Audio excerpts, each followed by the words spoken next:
मेहनत करने वालों को मेरा सलाम, क्योंकि हमारी मेहनत का फल हमें एक दिन जरूर मिलेगा।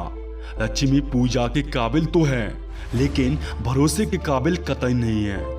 लक्ष्मी की पूजा तो करना, मगर लक्ष्मी पर भरोसा मत करना।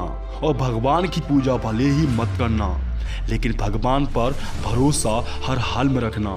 दुनिया में भरोसे के काबिल सिर्फ भगवान ही है। लक्ष्मी का क्या भरोसा, वो तो चंचलता है, आज यहाँ और कल वहाँ। जिसने भी इस पर भरोसा किया है, आखिर में वो रोया है। कोई मंदिर गिर जाए तो बहुत ज़्यादा घबराने की जरूरत नहीं है। कोई मस्जिद टूट जाए तो भी हल्ला मचाने की जरूरत नहीं है। मंदिर और मस्जिद तो सैकड़ों बार बनेगी, टूटेंगी, लेकिन इंसानियत का मंदिर एक बार खंडित हो गया तो फिर किसी भी कीमत पे नहीं बन सकता। इतना दम नहीं कि उसे फिर दोबारा भी खड़ा कर सके। क्या मिट्टी की ईंट, चूना और सीमेंट का मूल इंसानियत की ईंट है? चरित्र का चूना और सत्य के सीमेंट से ज्यादा हो सकता है। कुत्ता कल्चर समाज में तेजी से बढ़ रहा है। पहले लोग गाय पालते थे, अब कुत्ता पालते हैं। एक समय हमारे घर के बाहर लिखा होता था अतिथि देव भव, फिर लिखा जाने लगा शुभ और लाभ। समय आगे बढ़ा तो इसके बाद लिखा गया वेलकम, और अब लिखा जाता है please careful of the dog, मतलब कुत्ते से सावधान। ये संस्कृत पतन है। कुत्ते को रोटी देना, मगर उससे प्रेम मत करना, ज़्यादा मत करना। प्रेम करोगे तो वो मुंह चाटेगा, लाठी मारोगे तो पैर काटेगा। इसका चाटना और काटना दोनों ही बुरे हैं। पसीना बहाना सीखिए, बिना पसीना बहाए जो हासिल होता है वो पाप की कमाई है।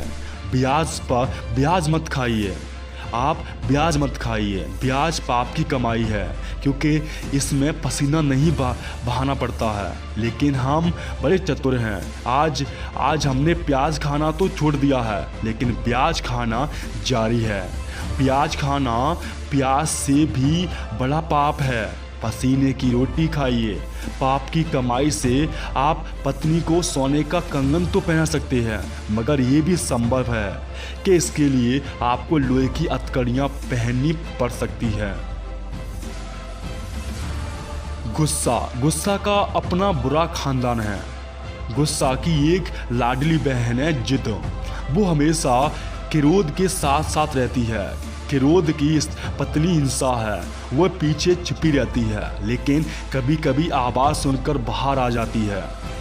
गुस्सा के बड़े भाई का नाम है अहंकार। क्रोध का बाप भी है जिससे वह डरता है, उसका नाम है भय, निंदा और चुगली। क्रोध की बेटियां हैं, ये एक मुंह के पास रहेगी तो दूसरे के कान के पास। बैर बेटा है। ईर्ष्या एक खानदान की नकचड़ी बहू है। ईर्ष्या इस परिवार की पोती है गिरणा। गिरणा हमेशा नाक के पास रहती है। नाक वो सिकोड़ना काम है, उसका बस नाक सिकोड़ना काम है। इसका अपेक्षा क्रोध की माँ है। आपने समझ लिया कि क्रोध की फैमिली कितनी बड़ी है। मैंने जिंदगी में एक भी मुर्दे को नहीं फूंका है। छोटा था, इस कारण संसार जाने का कभी काम नहीं पड़ा। शुरू में मुझे इस बात का पश्चाताप रहता था। फिर एक दिन मुझे लगा जैसे भगवान महावीर मुझसे कह रहे हैं, सागर, तुम्हारा जन्म मुर्दों को फूंकने के लिए नहीं, बल्कि मुर्दों में प्राण फूंकने के लिए हुआ है। और बस मैं उसी दिन से मुर्दा हूँ।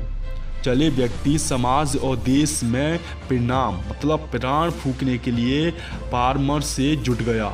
याद रखें, अंधमरा आदमी और अंधमरा समाज की काम की नहीं है। आप इस पे ज़्यादा उम्मीद ना रखें तो अच्छा है।